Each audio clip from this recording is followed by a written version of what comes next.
Os fantasmas estão de volta em Arcanis. A Bagi também voltou pro Arcanis. E, infelizmente, tivemos aí a confirmação de uma grande perda junto com a chegada da Bagi, que foi o Akhemet. Isso e outras coisas que a gente vai comentar nesse vídeo de hoje, aqui comentando a segunda semana do Arcanis. Até aqui, eu pretendo trazer vídeos como esse toda semana, não como resumo, mas comentando os principais acontecimentos do meu ponto de vista do que eu assisti durante a semana, beleza? Então, se você gosta e quer mais vídeos como esse, por favor, não esqueça então de se inscrever nesse canal. Quando você se inscreve, você ajuda não só esse vídeo, como muito mais do meu conteúdo a chegar para mais fãs de Arcanis, por exemplo, ou Ordem Paranormal, que é outro conteúdo que eu trago aqui no canal, beleza? Então, bora pro vídeo. A segunda semana do Arcanis já começou com alguns dos novatos recebendo presentes e itens e indicações de que os fantasmas estariam se comunicando com eles, né? Com isso a gente conseguiu deduzir que alguns desses novatos vão ter ligação fiel com esses fantasmas, né? Que a gente já conhece. Isso já vinha acontecendo desde a primeira semana, na verdade, bem ali no finalzinho da primeira semana, mas agora na segunda semana foi se intensificando cada vez mais na situação dos itens e comunicação e tal. Tinha o lance de se comunicar através do Gun, né? Se eu não me engano, a Jinx recebeu um bolo do GG e aí um gato, né? Chamado Bolo. E aí o Gun foi lá e tal, conseguiu conversar com o gato, não sei o que. E aí era um recado do GG pra ela e etc. Então, tipo, alguns outros também foram recebendo presentes e tudo mais e tendo esse contato, né? Chegou até aquela brincadeira da galera de sacrificar uma galinha pra ter a conversa lá, né? Lá dentro do Coliseu e tudo mais. E isso meio que aconteceu, né? O que eu achei bem legal e bem interessante, né? Essa segunda semana eu assisti muito mais pelo POV da Calera e do Dante, né? A outra pessoa que eu tenho assistido bastante também é a Sofia, mas eu assisti mais pelo POV desses dois, porque eu tô gostando muito da dinâmica, né? De quase irmãzinhas que elas estão tendo ali, e é muito legal e tá muito interessante. Mas, continuando, uma coisa que eu anotei aqui é que a gente teve um pouquinho ali de migalhas de lore, né? Ali no comecinho da semana, com alguns NPCs, personagens, conversando com os especialistas, ou melhor, os nossos heróis. E com isso a gente descobriu, né, que os heróis, quando vão pra batalha, né, pra defender Montalma, eles usam máscaras vermelhas, diferente do povo de Montalma, que usa as máscaras brancas. E aí, em algum momento, algum deles lá, né, dos NPCs, fala que essa máscara vermelha é pra honrar a Susa, né? Então os heróis usam máscaras vermelhas pra honrar a Susa do povo de Montalma e etc. Então, foi essa migalhazinha que a gente teve de lore, e também a gente descobriu que os heróis do Santos usam máscaras amarelas, né? Então, os heróis de Montalma usam máscaras vermelhas e os Santos, né, usam máscaras amarelas. Então, se a gente for seguir a mesma linha de raciocínio, enquanto os heróis de Montalma usam pra honrar a Susa, né, as máscaras vermelhas, os Santos também usam as máscaras amarelas pra honrar a Susa. Foi isso que a gente tirou aí dessa migalhazinha de lore dos primeiros dias da segunda semana. E aí, ali no meio da semana, né, mais ou menos ali na quarta-feira, os especialistas, os heróis, enfim, eles tiveram uma missão, né, todos eles separados em dois grupos pra alguma coisa relacionada aos fantasmas, e foi um mini evento ali pra eles terem um contato, uma certeza de que todos eles estavam próximos de ter os fantasmas de volta, né, e aí eles fizeram, né, o evento e tudo mais, tinham que buscar flores e não sei o que representava os fantasmas, e aí depois os grupos meio que se uniram, né, porque no começo era separado, cada grupo fazia uma coisa, depois eles se uniram pra todo mundo pra terminar ali a missão e tudo mais, e concluíram isso, né, e aí no final tocou uma cutscene do Otto, né, eu acho que foi a primeira vez que o Otto apareceu em cutscene pra todo mundo, né, então ele tem aquela máscara como o povo de Montalma e tudo mais, o nome dele é Otto, ele usa uma roupa parecida ali com a galera e tal e tudo mais, e ele fala, né, que a galera vai ter os fantasmas de volta e que aquilo ali foi o primeiro passo pra conseguir, e aí que eles saberiam qual seria o segundo passo ou os próximos passos pra cada um conseguir seu fantasma de volta, né, então a gente teve tudo isso, né, teve o evento pra eles terem certeza de que era sobre os fantasmas e tudo mais, e depois teve o lance do Otto na cinemática falando, né, que aquele era o primeiro passo e teriam outros passos e tudo mais. Nesse meio tempo também, durante essas descobertas e interações meio que do além com os fantasmas, né, teve ali uma descoberta, um entendimento de que os pais que tivessem duas de ligação fiel teriam que escolher uma delas apenas, né. Com isso a gente tem um grande problema aqui, porque muitos dos pais ali tinham mais ligações fiéis, né. Então, a gente sabe sabe que dentro do universo de Arcanis já tem ali um entendimento da maioria da galera que a ligação fiel é só um passo, é só uma etapa, é só uma confirmação, mas que meio que não precisa disso. Afinal, né, vários pais adotaram filhos sem a ligação fiel. E, nesse caso aqui, aconteceu que alguns pais que adotaram esses filhos trocaram a sua ligação fiel, né, do filho que tiveram com o filho adotado, né? Por exemplo, a Fujirobia tinha ligação fiel com a Iris, e aí ela passou a ter ligação fiel com o Trevor, né? Então teve essa troca aí de alguns pais. Claro que isso não veio sem muito sofrimento, né? Alguns pais não queriam perder essa ligação fiel. Algumas pessoas, apesar de entender que a ligação fiel não é necessária para ter esse amor e carinho, né, e ser uma família, ainda assim é algo que não agrada, né? Você ter aquela confirmação e tudo mais, e toda a coisa mística por trás também é uma simbologia interessante, legal, e as pessoas gostam disso. Então, digamos que não foi um consenso unânime de que perder a ligação fiel tá de boa, entendeu? Mas aconteceu isso, e a gente tem agora esse fato de que alguns pais meio que tiveram que escolher, ou foi escolhido pelos filhos, enfim. Acho que foi eles, né, os fantasmas que escolheram no final das contas, pra Lori, né, vamos dizer assim. Mas aconteceu isso.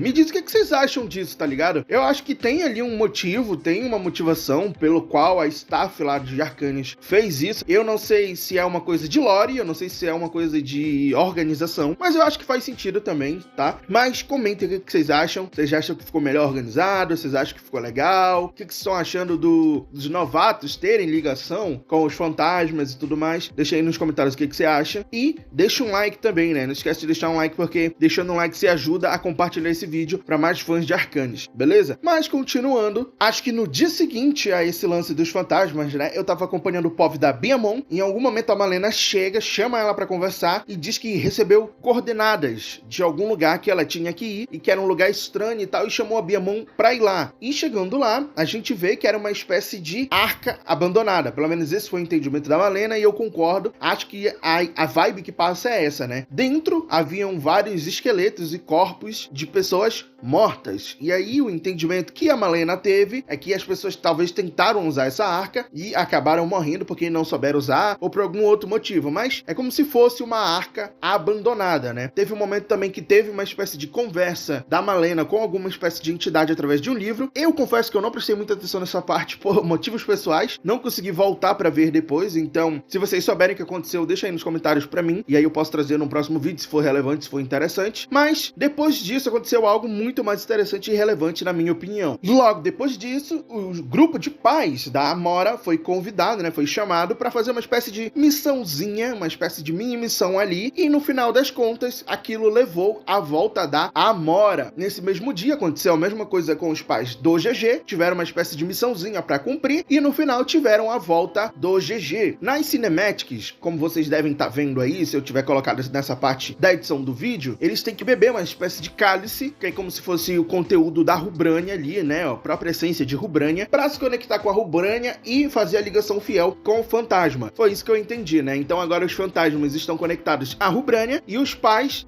fazendo essa espécie de ritual de passagem, se conectam com a Rubrânia também, e aí conseguem se conectar, ter a ligação fiel com os fantasminhas. Então isso aconteceu, né? Achei muito legal o novo visual dos fantasmas e tudo mais. E aí, já nesse mesmo dia, eu acredito durante a noite eu tava acompanhando o POV da Calera e aconteceu algo bem interessante, né? Na verdade, foi no dia seguinte. A Calera recebeu visita do Otto. E aí, durante essa conversa, né, eu achei interessante porque o Otto, ele não se apresenta como prefeito exatamente de Montalma. Ele se apresenta mais como um representante de Montalma. Uma hora a Calera até chega a perguntar pra ele se ele é o prefeito da cidade, e ele fala isso, né? Que ele é uma espécie de representante dos assuntos da cidade e tudo mais, né? Mas ele é como se fosse o prefeito, mas eu acho que não é esse o conceito que eles tratam, que eles abordam. E aí, durante esse contato ali, nessa conversa, a Calera fala, né, que tá recebendo os presentes do Trevor e tudo mais. O Otto sabe dos fantasminhas, né? Como eu disse, tem a cinematic dele lá falando sobre isso e tal, no evento passado. E aí ele fala pra Calera que pra se conectar com Rubrânia, pra ter o Trevor de volta, né, seria interessante ela ter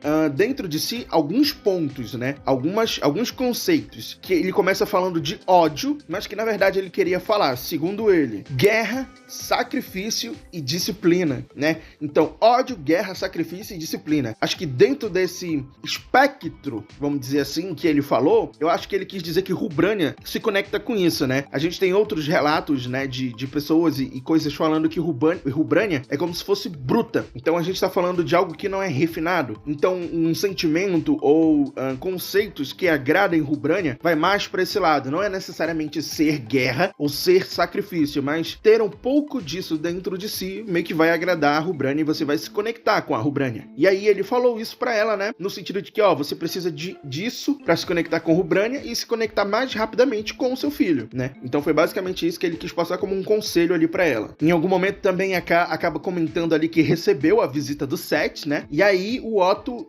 inesperadamente fala que o Seth não é confiável, né? Que ela deveria tomar cuidado com ele. E eu achei isso bem estranho, porque se a gente voltar um pouco lá pro começo da semana, a gente teve visitas das entidades para os heróis, né? Então, se eu não me engano, a Robô recebeu visita da Mona, né? Só por voz. E a Mona parecia bem diferente, parecia não reconhecer a galera e tal. Tudo bem que ela tava conversando com a Robô, né? Com a Eva. E ela não tem contato com a Eva, mas ela parecia como se ela sempre fosse de Rubrânia, entendeu? Então, eu achei isso bem estranho. É como se a Mona não lembrasse de Arcânia, por exemplo. Se eu não me engano, ela conversou com o resto da galera também, com a Kel, se eu não me engano. E a Kel falou algo sobre elas terem que se entregar pra Rubrânia, né? Que Rubrânia era a parada do momento e etc. Alguma coisa assim, ela falou isso também pra Eva. Então isso eu achei bem estranho, é como se as entidades tiveram agora contato com Rubrânia, ou nessa realidade, nessa linha do tempo, eles sempre tiveram contato com Rubrânia, e não lembram de Arcânia, não lembram de nada que os nossos heróis, ou os especialistas, sabem sobre Arcânia, por exemplo. Outra coisa estranha é que o Seth também parecia estar bem estranho, né? Nessa própria conversa que o Seth teve com a Calera, ele parecia não lembrar também de muita coisa, né? Ele parecia estar num modo mais animalesco, mais, como é que eu posso dizer, mais carnal, vamos dizer assim, e não estava raciocinando tão bem, né? Então ele foi lá meio que ameaçou a galera, falar, olha, eu quero um sacrifício de uma ovelha, ou de um boi, ou disso, ou de aquilo, tá ligado? E chegou a dizer pra pequena Eva também, que se eu não me engano ela tava nesse dia, que eles não eram amigos, né? Ela chegou, pensei que a gente era amigo, você ia cumprir o nosso acordo. Ele disse, não, eu não sou seu amigo, meio que se vira aí, é só você por você, uma parada assim. Então, as entidades parecem estar bem estranhas, né, nesse ponto. E aí, por fim, né, falando desse papo de entidade, dessa conversa do Otto com a Calera, né, em algum momento ele pergunta ali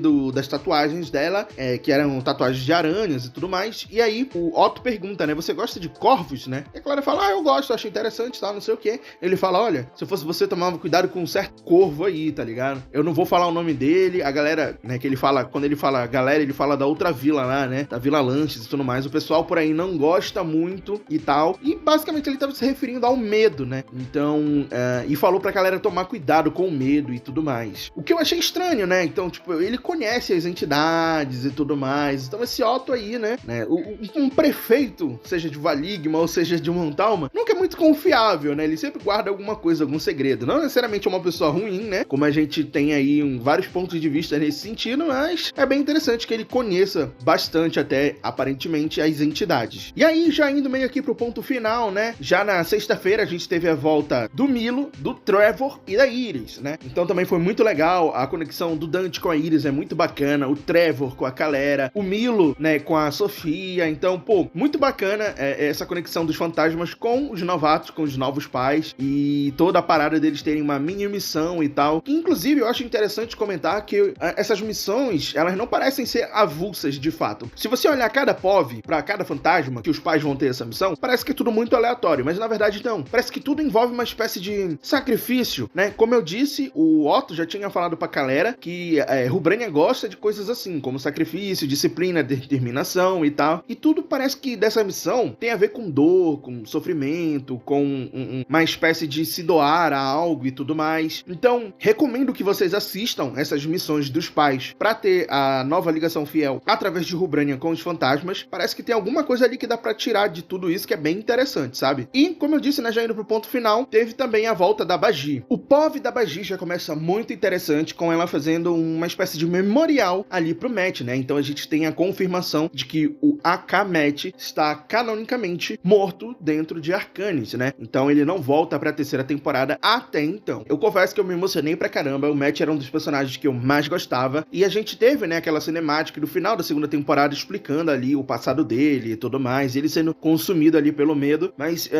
ainda tinha uma esperança de que ele voltasse, mas aqui a gente teve essa confirmação de que ele descansou em paz, né, que na verdade a alma dele descansou em paz, porque morto ele já estava há muito tempo, né, então foi muito emocionante, muito triste. Mas com a volta da Bagi, né, ela fez o que ela sempre faz de melhor, foi na cidade, explorou, conversou com os NPCs e descobriu algumas coisas, né, muito interessantes, como por exemplo, que o Gun é como se fosse uma espécie de versão dos outros personagens do Punks, né, como o Gal, lá de Valigma 333, ou da Realidade 333, se eu não me engano, que era um gato que tava lá sobrevivendo ao apocalipse e tudo mais. Também o CD1, né, de Valigma 777, e o Gatoso, lá da primeira temporada. Então, todos eles mesmos que são uma versão ali dessa mesma pessoa, né, em outras realidades e tal. Aqui o Gun, ele parece ser humano, né, mas ele tem esses olhos como se fossem olhos de gato ou felino, né, da mesma espécie e tudo mais. E o nome dele meio que significa isso também, alguma coisa a ver com tigre e tudo mais. Então, a gente já tem esse primeiro ponto e tal, que eu acho interessante a lore do Punks, tá? Enfim, a Bagi também teve a conexão dela com a Amora, né, através de Rubrania e tudo mais, né, uma cinemática ali só pra ela, Sleep Token de fundo, né, combinou bem também com o lance da morte do Matt e tudo mais, foi bem interessante, bem legal. Voltando ali um pouco pro lance do memorial do Matt, né,